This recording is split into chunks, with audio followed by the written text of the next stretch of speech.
तो आपकी लगन कुंडली में अगर चंद्रमा वृषभ लगन की कुंडली में तीसरे भाव में स्थित होते हैं और अगर आपको चंद्रमा की महादशा आ जाए तो आपके लिए रिजल्ट किस प्रकार के रहेंगे, इसके बारे में हम विस्तार से चर्चा कर रहे हैं। इससे पहले हमने प्रथम भाव और दूसरे भाव के लिए भी चर्चा कर ली। देखिए, तीसरा भाव वृषभ लगन के हिसाब से अगर देखा जाए तो चंद्रमा का खुद का ही भाव है, कर्क राशि जहाँ है। ऐसे में चंद्रमा का यहाँ पर होना और महादशा आना आपके लिए बहुत ज़्यादा महत्वपूर्ण हो जाता है। चंद्रमा की इस दशा के दौरान ज़्यादा से ज़्यादा आप अपनी हॉबीज़ पे, अपनी रुचियों पे फोकस करें तो आपके लिए बेहतर रहेगा। ये चंद्रमा आपको ज़्यादा से ज़्यादा पढ़ने लिखने में भी सपोर्ट करेगा और अगर आप राइटिंग के क्षेत्र में हैं या किसी भी क्रिएटिव फील्ड में हैं तो आपको ज़्यादा से ज़्यादा चंद्रमा यहाँ सपोर्ट करते हुए नजर आएंगे अपनी महादशा के दौरान। लेकिन यहाँ किसी भी अन्य ग्रह का प्रभाव है तो चंद्रमा के रिजल्ट थोड़े बहुत डिफरेंट जरूर हो सकते हैं। अब तीसरे भाव का चंद्रमा है तो निश्चित ही आपके कम्युनिकेशन पर भी ये असर डालेगा। अगर चंद्रमा के साथ यहाँ सूर्य का संबंध है, मंगल का संबंध है या बुध का संबंध है, बृहस्पति का संबंध है तो निश्चित रूप से ही ऐसा जो चंद्रमा है आपकी बहुत ज़्यादा जो पावर है, कम्युनिकेशन पावर, उसको बढ़ाएगा और ज़्यादा से ज़्यादा नॉलेज गेन करने में आपकी मदद भी करेगा। इस दशा के दौरान आप ज़्यादा से ज़्यादा इमोशनल होंगे क्योंकि चंद्रमा खुद के साइन में है और ट्रेवल भी बहुत ज़्यादा करेंगे। ट्रेवलिंग में आप मुख्य रूप से अपनी हॉबीज़ पे ही ज़्यादा फोकस करेंगे। जहाँ जहाँ भी आपको जिन जिन स्थानों पर भी घूमना पसंद है वहाँ की जो खूबसूरती है उसको निहारने के साथ साथ वहाँ के बारे में आपको जानने की उत्सुकता रहेगी। चंद्रमा यहाँ स्थित हैं तो मुख्य रूप से ये चंद्रमा आपको स्टडीज़ में बहुत ज़्यादा सपोर्ट कर सकते हैं। डिपेंड ये भी है कि अब ये महादशा आपको कौन से एज में आ रही है, पर ज़्यादातर इस दशा में आप ज़्यादा से ज़्यादा एक्टिव होंगे। आप मुख्य रूप से अपनी हॉबीज़ पे और अपने अन्य कामों पे अच्छे से फोकस कर सकेंगे, पर अपने रिश्तों को लेकर बहुत ज़्यादा इमोशनल आप नजर आएंगे। दूसरे लोगों के लिए आप हमेशा ही सपोर्टिव बने रहेंगे। इसके साथ साथ आप कोई भी ऐसे क्रिएटिव फील्ड में भी आगे बढ़ सकते हैं जहाँ पर आपको आपके माइंड की क्रिएटिविटी और अपने हैंड्स का स्किल चाहिए।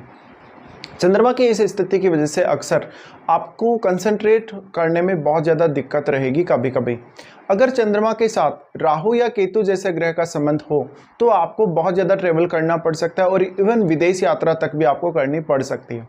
लेकिन शनि जैसे ग्रह के साथ अगर चंद्रमा का संबंध है तो ये आपके कामों में बहुत ज़्यादा बाधा बनेगा और आप मेंटली ज़्यादा डिप्रेशन में चले जा सकते हैं। चंद्रमा की दशा के दौरान मुख्य रूप से चंद्रमा आपको सारे के सारे जो भी आप डिसीजन लेंगे वो आप अपने मन से लेंगे, तो आपको मानसिक रूप से बहुत ज़्यादा प्रभावित करने वाले हैं ऐसे चंद्रमा। इसके साथ ही चंद्रमा अगर मान लो यहाँ पे अस्त हैं, अस्त होने के केस में ज़रूर यहाँ चंद्रमा आपको बेहतरीन रिजल्ट प्रदान करेंगे। चंद्रमा की दशा के दौरान मुख्य रूप से अब आपको आपके जो मन है, आपका जो अंतर्मन है वो आपको क्या बोल रहा है, कौन से काम पर आपका ज़्यादा फोकस रहना चाहिए, या आप अपने आप को कितना अच्छे से समझ पा रहे हैं, अपनी हॉबीज़ पे आप कितना अच्छे से फोकस कर पा रहे हैं, और कोई भी लाइफ में आपने मान लो टारगेट डिसाइड किया अपने लिए तो वो टारगेट किस प्रकार का है। ऐसा चंद्रमा आपको बहुत ज़्यादा चंचल बनाएगा। तो कोई भी ऐसा काम जिसमें आपको अपनी चंचलता काम आ सके, जिसमें आपको अपनी इमोशनलिटी और आपके जो विचार हैं वो काम आ सकें, ऐसा ही काम आपको चुनना चाहिए। चंद्रमा की इस दशा के दौरान आपका लगातार स्थान परिवर्तन होता रहेगा। अगर इस दशा से पहले आप बहुत ही ज़्यादा स्टेबल लाइफ जी रहे थे तो थोड़ा सा अनस्टेबल आप जरूर रहेंगे, लेकिन जीवन में लगातार जो परिवर्तन आते रहेंगे वो ज़्यादातर परिवर्तन आपके फेवर में ही होंगे। इसके साथ साथ अपने घर से दूर और घर के आसपास के स्थानों की यात्रा बहुत ज़्यादा होगी, तो आप ज़्यादातर समय अपने ट्रैवलिंग में भी स्पेंड कर सकते हैं। चंद्रमा की महादशा 10 वर्ष की दशा होगी।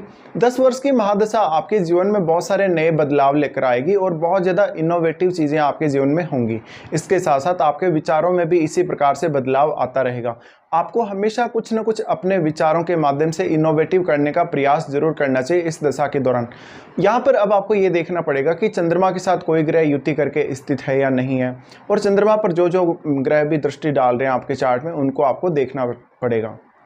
चंद्रमा यहाँ खुद के ही घर में है तो निश्चित ही यहाँ चंद्रमा काफ़ी मजबूत होंगे, लेकिन अन्य ग्रह का प्रभाव पड़ने से चंद्रमा के रिजल्ट पूर्णतः बदल सकते हैं, क्योंकि चंद्रमा किसी भी अन्य ग्रह से बहुत जल्दी प्रभावित होता है। इसलिए अगर जो भी ग्रह चंद्रमा के साथ युति करके बैठा हुआ होगा उसका प्रभाव चंद्रमा पर सर्वाधिक पड़ेगा। फिर भी जो दृष्टि संबंध में है उसका प्रभाव भी निश्चित ही चंद्रमा पर पड़ने वाला है। अब मान लीजिए सूर्य जैसा ग्रह है या मंगल जैसा ग्रह है तो वो आपके मन को ज़्यादा आक्रामक बनाएगा चंद्रमा से संबंध रखने की वजह से। अगर मंगल जैसा ग्रह का संबंध है चंद्रमा से तो ये आक्रामकता के साथ साथ कहीं ना कहीं आपको बहुत ज़्यादा साहसी बनाएगा, करेजियस बनाएगा, और हो सकता है कि कुछ गलत डिसीजन भी आपसे हो जाएं। लेकिन मुख्य रूप से आप अपने काम से, अपने जो भी आप रूटीन वर्क करेंगे उससे बहुत ज़्यादा अटैच्ड रहेंगे और आपके जीवन में थोड़ी सी भी अगर परेशानी आती है तो वो आपके मानसिक स्थिति पर बहुत गहरा प्रभाव डालेगी। ऐसे में अपने इमोशंस को आपको कंट्रोल करना सीखना पड़ेगा इस दशा के दौरान, और ज़्यादा से ज़्यादा आपको इमोशनल स्टेबिलिटी की आवश्यकता पड़ेगी। इस दशा के दौरान वास्तव में आप बहुत कुछ नया सीखेंगे, बहुत कुछ नया जानने का प्रयत्न करेंगे और जिज्ञासु बहुत ज़्यादा होंगे। इससे आपको नए नए एक्सपीरियंस मिलेंगे और बहुत कुछ नया सीखने में आपको मदद भी मिलेगी। ऐसा चंद्रमा आपके हायर स्टडीज़ के लिए और आपकी शुरुआती स्टडीज़ के लिए बहुत ज़्यादा अच्छा रहेगा। संतान पक्ष को लेकर अगर देखा जाए, जीवन साथी के साथ रिलेशनशिप को लेकर अगर देखा जाए, या परिवार के साथ रिलेशनशिप को लेकर देखा जाए, आपकी बहुत ही अच्छी स्थिति रहेगी और सबके साथ आप अच्छे मधुर संबंधों को साझा करेंगे। लेकिन देखा जाए तो ऐसा जातक जो है वो दूसरों के लिए अपना जीवन न्यौछावर करने वाला होगा, या वो दूसरों के लिए ज़्यादा हेल्पफुल होगा। खुद के फ़ायदे के लिए ऐसा जातक कभी भी काम नहीं करेगा। तो हो सकता है कि आप दूसरों के लिए ज़्यादा कहीं ना कहीं मेहनत कर रहे हैं या दूसरों को अपने एफर्ट से फ़ायदा पहुंचा रहे हैं। इसके साथ साथ ऐसा चंद्रमा आपको काफ़ी ज़्यादा पॉपुलर भी बनाएगा, यानी आपकी स्किल्स की वजह से आप पॉपुलर बनेंगे। चंद्रमा की दृष्टि आपके 9th हाउस पे रहेगी। 9th हाउस से जुड़े हुए कार्यों में भी आपकी रुचि को ऐसा चंद्रमा बढ़ाने का काम करेगा। अब यहाँ पे जो साइन है यानी मकर राशि है, मकर राशि पर इनकी दृष्टि पड़ेगी, तो आपको यहाँ पर देखना पड़ेगा कोई भी ग्रह अगर यहाँ स्थित है या नहीं है तो उसका प्रभाव भी चंद्रमा पर आपको जरूर देखने को मिलेगा। चंद्रमा की दशा के दौरान ज़्यादातर केस में आप अपने मन से संचालित होंगे। अपने भावनात्मक जो आपका लगाव है किसी भी रिश्ते में, या आपका इमोशनल जो कनेक्शन है किसी भी व्यक्ति से, उसके साथ कहीं ना कहीं आप ज़्यादा अटैच्ड रहेंगे। चाहे वो आपके परिवार का सदस्य भी हो सकता है या कोई अदर पर्सन भी हो सकता है। तो हमेशा अब इस दशा के दौरान आपको खुद को समझने और रिश्तों के महत्व को समझने में मदद मिल सकेगी, और प्रत्येक रिश्ते का मूल्य आप जान सकेंगे वास्तव में, और आपके जीवन में किस प्रकार की अहमियत है किसी भी रिश्ते की, ये आप समझ सकेंगे। आपको अपने भाई बहनों से, रिश्तेदारों से, पड़ोसियों से और अन्य लोगों से बहुत ज़्यादा सपोर्ट भी रहेगा। लेकिन ऐसा चंद्रमा आपको काफ़ी ज़्यादा घुमक्कड़ प्रवृत्ति का बना देता है, और आपके इंटरेस्ट जो होंगे यानी आपकी जो रुचियां होंगी वो बार बार चेंज होती रहेंगी।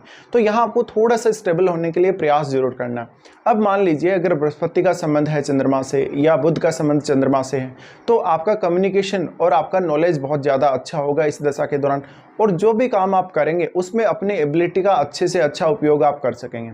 अगर सूर्य का संबंध भी चंद्रमा से हुआ तो ऐसा चंद्रमा आपको बहुत ज़्यादा स्ट्रॉन्ग करेगा अपनी महादशा के दौरान। सूर्य के चंद्रमा के साथ स्थित होने या सूर्य के प्रभाव की वजह से कहीं ना कहीं आपका मन ज़्यादा स्ट्रॉन्ग होगा, और आप अच्छे से कॉन्फिडेंस के साथ कोई भी निर्णय ले सकेंगे और आगे बढ़ सकेंगे।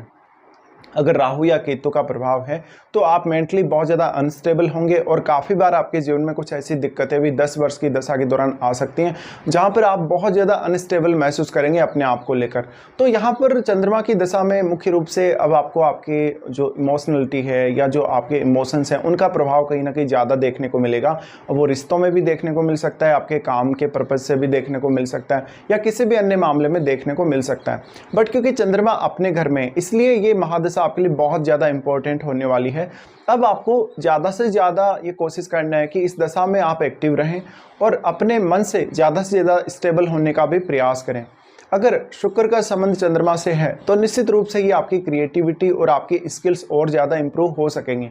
तो यहाँ पर आपको मुख्य रूप से इस दशा के दौरान अपने सभी जो रिश्ते हैं, जो रिलेशंस हैं, उन पे तो ध्यान देना ही देना है। आपको हमेशा अपने स्किल्स के आधार पे काम करना है, अपनी रुचियों के आधार पे काम करना है। चंद्रमा की दशा आपके लिए बहुत सारे नए अवसर कैरियर में लेकर आ सकती है, क्योंकि आपकी रुचियाँ, आपकी हॉबीज़ बहुत डिफरेंट होंगी और आप बहुत सारे अलग अलग प्रकार के निर्णय इस दशा में ले सकेंगे। हाँ, इस दशा में हो सकता है कि जो आपने निर्णय लिए हैं वो बहुत लंबे समय तक आप निर्णयों पर आप बने ना रहें, ऐसा हो सकता है। आप अपने निर्णयों को लगातार चेंज करते रहेंगे, तो यहाँ थोड़ी सी स्टेबिलिटी की जो कमी है वो फिर देखने को मिल सकती है, और आपको ज़्यादा से ज़्यादा स्टेबल होना ही पड़ेगा, तभी आप इस दशा का ज़्यादा से ज़्यादा फ़ायदा उठा सकेंगे। अब यहाँ पे बात आ जाती है कि चंद्रमा की महादशा जो है आपको कौन सी एज में आ रही है। मान लो कोई जातक ऐसा हो सकता है जिसको ये महादशा लगभग 15 साल की आयु तक कभी भी अगर स्टार्ट होती है, तो उसमें आपकी फैमिली का रोल, आपके रिलेटिव्स का रोल और जो लोग भी आपको सपोर्ट कर रहे हैं उनका रोल बहुत ज़्यादा महत्वपूर्ण हो जाएगा। छोटी आयु से ही चंद्रमा आपको बहुत ज़्यादा क्रिएटिव बनाएंगे, बहुत ज़्यादा जिज्ञासु बनाएंगे, तो नई चीज़ों को सीखने में आपको बहुत जल्दी मदद मिल सकेगी, और आपने बहुत कुछ नए अनुभव हासिल किए हैं इस दशा के दौरान अगर आपको छोटी आयु में ये दशा आई है तो।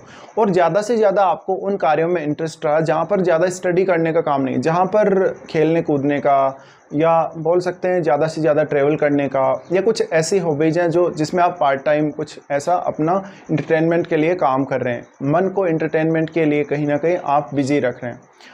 तो छोटी आयु में ये दशा लगभग आपको बहुत ज़्यादा प्रभावित करेगी, आपकी एजुकेशन को भी प्रभावित करेगी, आपकी मेंटलिटी को भी बहुत ज़्यादा प्रभावित करेगी।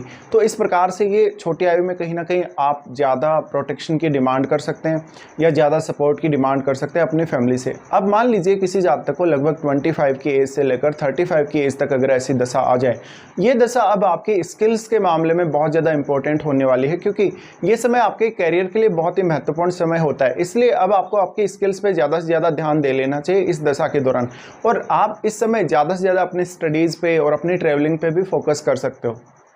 फिर मान लीजिए किसी जातक को बहुत लेट एज में लगभग 40-45 की एज या 50 तक भी अगर किसी को ये महादशा आ जाए, तो यहाँ पर अब आपको जीवन में ज़्यादा से ज़्यादा स्टेबिलिटी की आवश्यकता होती है। तो ऐसी दशा आपको लंबी दूरी की यात्राएं दे सकती है और छोटी दूरी की भी बहुत सारी यात्राएं दे सकती हैं। पर वास्तव में बहुत लेट एज में अगर ये दशा आती है तो आप मानसिक रूप से और शारीरिक रूप से ज़्यादा स्टेबिलिटी लाने का प्रयास करेंगे और उसमें आप सक्षम भी होंगे। तो इस प्रकार से आपके लिए रिजल्ट रहेंगे वृषभ लगन वालों के लिए, जब भी आपका चंद्रमा तीसरे भाव में कर्क राशि में स्थित हो और आपको चंद्रमा की महादशा आ रही हो।